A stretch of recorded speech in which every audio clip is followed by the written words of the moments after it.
Le Grand Prix automobile de Monaco, c'est dans 2 jours pour l'occasion. Visite de l'hôtel Hermitage, palace mythique, qui a vu passer le top de l'aristocratie européenne, le prince de Galles, le prince Napoléon, s'il vous plaît, le baron Haussmann et Alexandre Dumas, entre autres.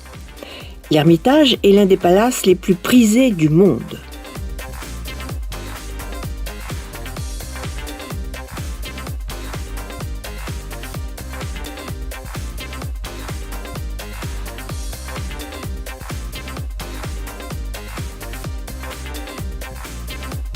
Effectivement, on a beaucoup de chance de pouvoir travailler dans ce palace. Historiquement, c'est le 2e palace de notre groupe, Monte Carlo Société des Bains de Mer. Il est assez atypique parce que c'est un hôtel qui est très très long. Et ce résultat en fait est dû à la connexion au fil du temps entre 1890 et 1905 de 5 bâtiments. Alors effectivement au départ en 1890 il y avait un bâtiment principal qui est le bâtiment où se situe le jardin d'hiver avec la coupole Gustave Eiffel, et c'était vraiment là l'hôtel. Et un autre bâtiment où il y avait la salle à manger. Et les dames, d'ailleurs, prenaient les calèches en très grande robe, en crinoline, et elles passaient d'un bâtiment à l'autre en calèche. Et au fil du temps, donc entre 1890 et 1905, tous ces bâtiments, ces 5 bâtiments sont rejoints et maintenant forment 5 ailes de notre palace.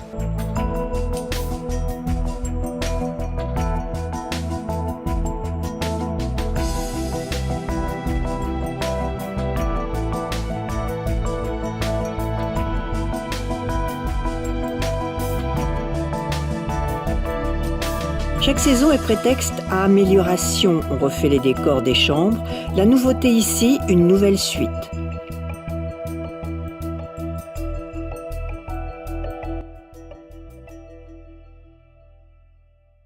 On a 278 chambres, 88 junior suites et suites dans ces 278 chambres.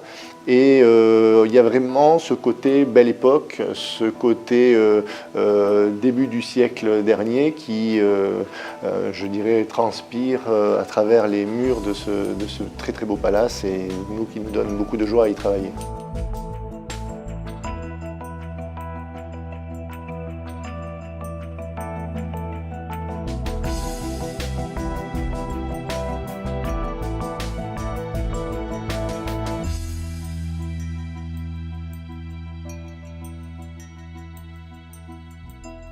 On est à l'écoute de notre clientèle, et nos clients nous disent maintenant, nous quand on va dans des hôtels, nous on veut de l'espace, on veut la vue mer, on veut des terrasses, on veut bien sûr du service, on en a parlé, mais, et donc c'est pour ça que nous refaisons très régulièrement. On a la chance de travailler dans un groupe qui réinvestit très souvent dans son patrimoine, parce que l'hôtel Hermitage, l'hôtel de Paris, le casino de Monte Carlo, ce sont vraiment des bâtiments patrimoniaux qui aussi représentent l'histoire de Monte Carlo.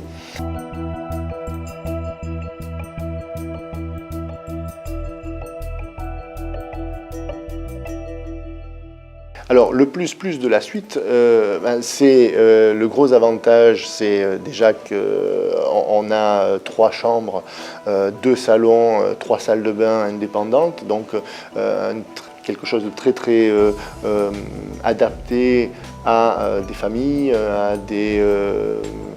on a des tennismen célèbres qui ont logé pendant le Rolex Master, justement, une grande famille. Ça c'est très avantageux. Et 2 grandes terrasses qui donnent sur le port de Monaco, qui donnent sur la pleine mer et le casino.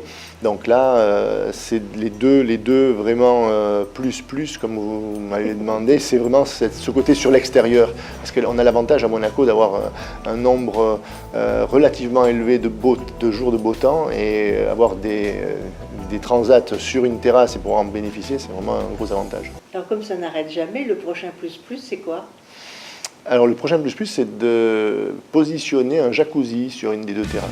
Le 24 après-demain, on va se battre pour aller déjeuner sur la terrasse du Vistamar et voir passer les bolides à 280 km/h.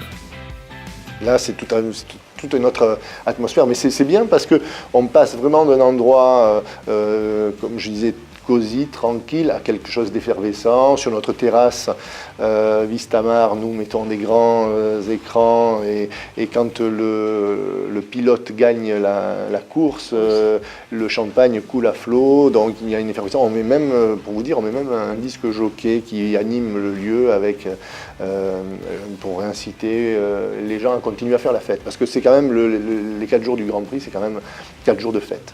Oui. C'est principalement ça. Oui, c'est ça qui est. Mais Monte-Carlo, c'est synonyme de fête. Ça a été créé, c'est le premier resort qui a été créé effectivement pour attirer d'abord l'aristocratie et puis après au fil du temps toutes les personnes qui aimaient avoir justement ce côté casino, ce côté spa, ce côté culture aussi, puisqu'on a un opéra, ce côté jazz maintenant avec notre festival. Voilà, il y a vraiment, c'est un mot américain qui le symbolise bien, c'est l'entertainment. Le Grand Prix automobile réunit chaque fois le gratin international. C'est encore un prétexte à la fête.